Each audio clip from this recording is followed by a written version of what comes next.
Sebelum kita lanjutkan pemutaran video pembelajaran pada kesempatan kali ini, marilah kita berdoa terlebih dahulu. Al-Fatihah. Nah, anak-anak, pada minggu lalu kita telah mempelajari subbab dari etika dalam pergaulan pada bab toleransi ini.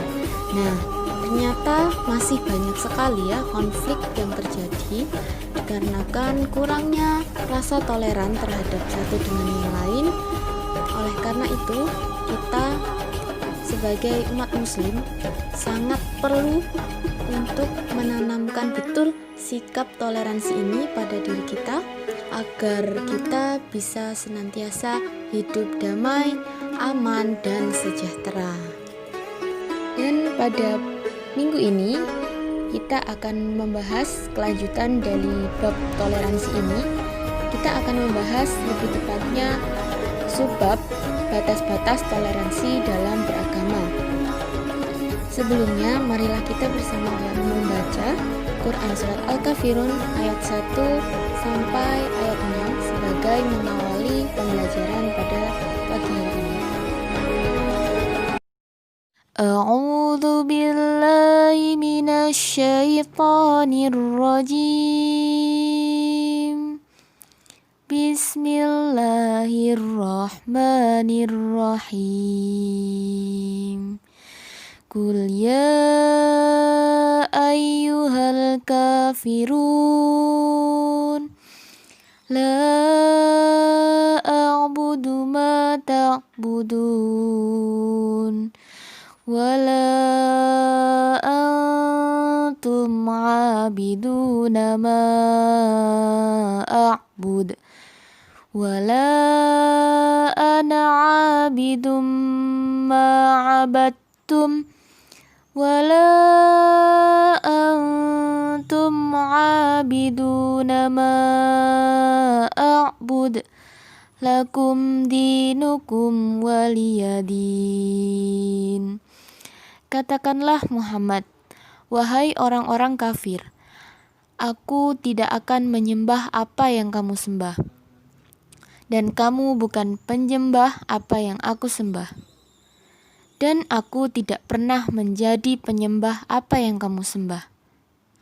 Dan kamu tidak pernah pula menjadi penyembah apa yang aku sembah. Untukmu agamamu dan untukku agamaku.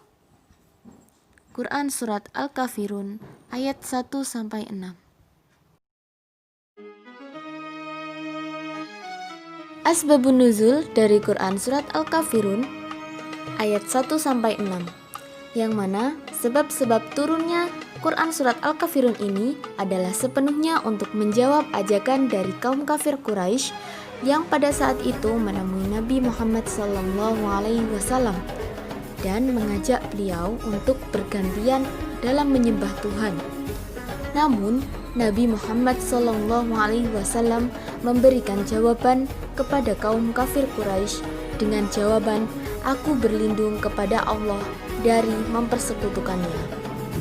Kemudian Nabi Muhammad SAW membacakan Quran Surat Al-Kafirun ini. Setelah mengetahui jawaban dari Nabi Muhammad SAW, kaum kafir Quraisy pupus harapan untuk mengajak Nabi agar meninggalkan agamanya. Penjelasan dari Quran Surat Al-Kafirun ayat 1-6. Pada ayat pertama dan kedua, Allah Subhanahu wa Ta'ala memerintahkan Nabi agar memberi ketegasan kepada orang-orang kafir bahwa tidak mungkin Nabi menyembah Tuhan yang mereka sembah, karena Tuhan yang disembah oleh Nabi Muhammad SAW sangatlah berbeda dengan Tuhan yang disembah oleh orang-orang kafir. Tidak ada tandingannya dan tidak ada sekutunya. Tidak mempunyai anak, tidak mempunyai pasangan, dan tidak menjelma dalam suatu tubuh atau benda. Sementara Tuhan orang-orang yang disembah oleh orang kafir memerlukan bantuan, mempunyai anak, dan juga menjelma dalam suatu bentuk. Pada ayat ketiga, Allah Subhanahu wa Ta'ala memerintahkan agar Nabi Shallallahu Alaihi Wasallam menegaskan kembali kepada orang-orang kafir bahwa Tuhan yang disembah oleh orang-orang kafir itu bukanlah Tuhan yang disembah oleh Nabi Muhammad Shallallahu Alaihi Wasallam. Dan pada ayat keempat dan kelima ditegaskan kembali bahwa tidak adanya persamaan dari Tuhan tersebut dengan sendirinya, tidak ada pula bersamaan dalam hal cara ibadahnya. Lalu di ayat ke-6 menjelaskan bahwa ibadah merupakan perwujudan dari akidah atau keyakinan yang tidak mungkin diwujudkan dengan menyembah kepada selain Allah Subhanahu wa taala. Oleh karena itu, pada ayat ini Allah Subhanahu wa taala mengancam orang-orang kafir dengan firman-Nya dalam Quran surat Asy-Syura ayat ke-15 yang artinya, bagi kami perbuatan kami dan bagi kamu perbuatan kamu. Allah berfirman dalam Quran surat Yunus ayat ke-40 sampai 41. A'udzu billahi minasyaitonir rajim.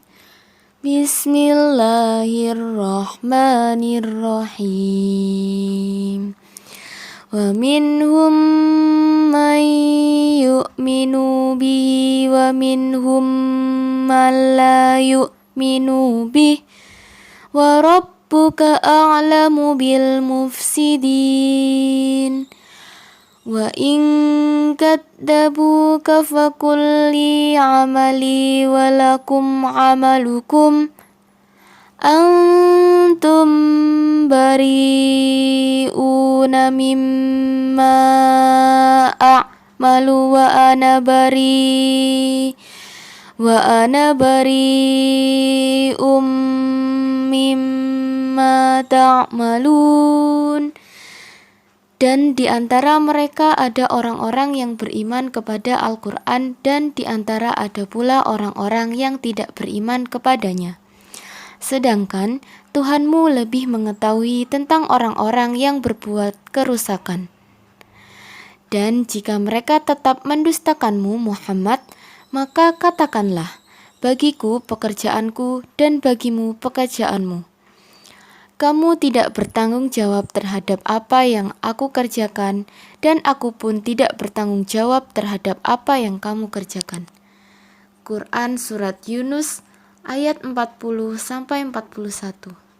Pada Quran Surat Yunus ayat ke-40 ini menjelaskan bahwa terdapat dua golongan, yakni golongan yang beriman kepadanya dan juga golongan orang yang tidak beriman kepadanya. Allah lebih mengetahui orang-orang yang berbuat kerusakan dan orang-orang yang tidak berbuat kerusakan. Orang yang tidak melakukan kerusakan adalah orang-orang yang mentaati peraturan Allah, sedangkan orang-orang yang melakukan kerusakan adalah orang-orang yang tidak mentaati peraturan Allah dan bahkan menzolimi Al-Quran. Na'udzubillah. Pada ayat ke-41, Allah Subhanahu wa taala memerintahkan kepada Nabi Muhammad SAW agar tegar menghadapi orang-orang yang ingkar akan ajaran yang dibawakannya. Rasulullah diperintahkan untuk menyatakan bahwa beliau tidak bertanggung jawab atas perbuatan mereka, dan mereka pun tidak bertanggung jawab terhadap perbuatan beliau. Dengan kata lain, bagiku pekerjaanku, bagimu pekerjaanmu. Segala perbuatan sekecil apapun pasti ada balasannya. Amal baik akan mendapatkan balasan yang baik, begitupun sebaliknya. Amal buruk akan mendapatkan keburukan pula. Inti dari penjelasan Quran Surat Yunus ayat ke-40 sampai ke-41 menjelaskan tentang bagaimana orang-orang beriman dan tidak beriman. Orang-orang yang berbuat kerusakan dan tidak membuat kerusakan. Allah Subhanahu wa taala Maha tahu apa yang manusia perbuat, dan semua perbuatan akan mendapatkan ganjarannya. Selain itu, Allah Subhanahu wa taala berfirman dalam Quran surat Al-Kahfi ayat ke-29.